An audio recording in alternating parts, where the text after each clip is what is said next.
Hi everyone, how are you guys doing? Today I would like to share how you can stay in the US after your au pair program. There are a few possibilities you can choose, and I'm not gonna go through all of them because actually there are a lot of stuff. There are a lot of available visas, there are a lot of types of status you can keep. I will basically just cover the two most used ones because they are easier to get. So that's what it's gonna be this video about. Before I start, I would love to ask you guys to subscribe to my channel and like this video as well. Okay, let's keep going. Okay, just a short disclaimer before I start this video. I'm not a lawyer and I'm not giving legal advice. Everything that I share in this video and in most videos of my channel, it's because I'm sharing my experience doing this process and the experience of a lot of girls who shared their experiences with me.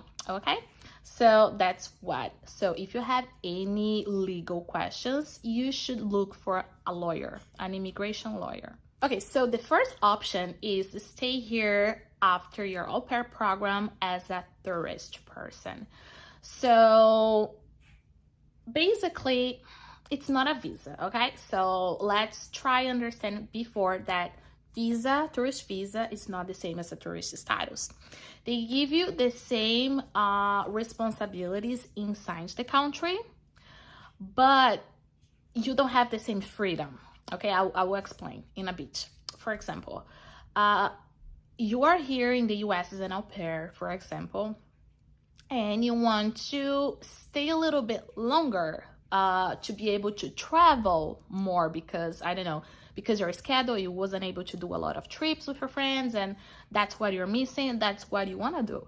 I was like, okay, so what you can do is before your duration of status expire, which is the famous DS 2019, you need to apply for your change of status to tourist, okay?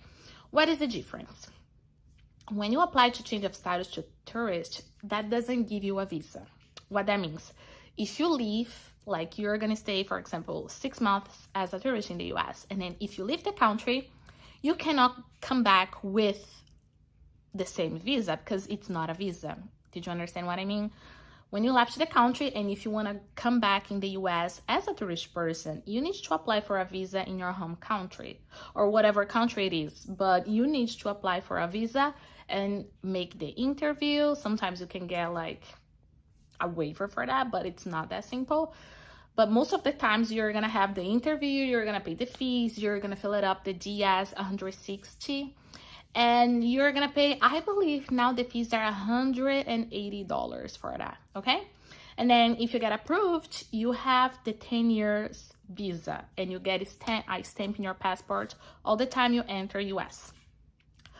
But having the 10 years visa doesn't mean you can stay in the US for 10 years. So all the time you come, your maximum length of stay is 6 months, okay? And it's really recommended that you don't overstay this period of time because you can mess it up with your visa situation. You can actually lose your visa because of that, okay?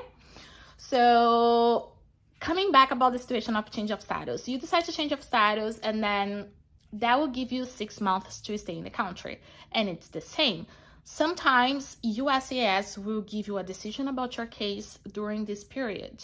Sometimes they don't. And then, but the important thing to know is if you want to stay in the US, you need to apply for a change of status before your DS expires. Oh, Brenna, but what about the grace period all the au pairs have, which is 30 days? The grace period, it's only used if you're planning to go back home after 30 days, okay? If you're planning to stay in the country as a tourist person, you're not eligible for the grace period anymore. So you lose this 30 days period. So that's why you need to apply for a change of status before your au pair ends, before your DS expires, okay? Okay, so basically that's what you need to do. Or the second option is you can also apply for a change of status for a student, okay? These two options are the most common used for au pairs because for a few reasons. First, it's actually easier to get approved. Second, So they are cheaper options, okay? It's different than you applying for, I don't know, a work visa or something like that requires you have a sponsor, a company sponsor you to do that. And basically that's the main two options, okay? And okay, so the rule to apply for a student visa, a student status, sorry, is the same. The status doesn't give you the visa. If you apply for a student status and you decide to stay in the US and then you get approved, you start making the classes, and then for some reason you have to go back to your country, you cannot come back to the US without applying for a student visa. Having a status approval doesn't mean you're gonna get a visa approval, okay? They are two different processes. So yeah, that's basically the two options you can choose to stay in the US after your au pair program. I'm not gonna go deeper about like which papers I should have to apply for that. How much it costs? How long is the processing time? So these information I'm gonna share in another video, okay? So that's it for today. I hope you like it, and don't forget again to please like this video and subscribe to my channel.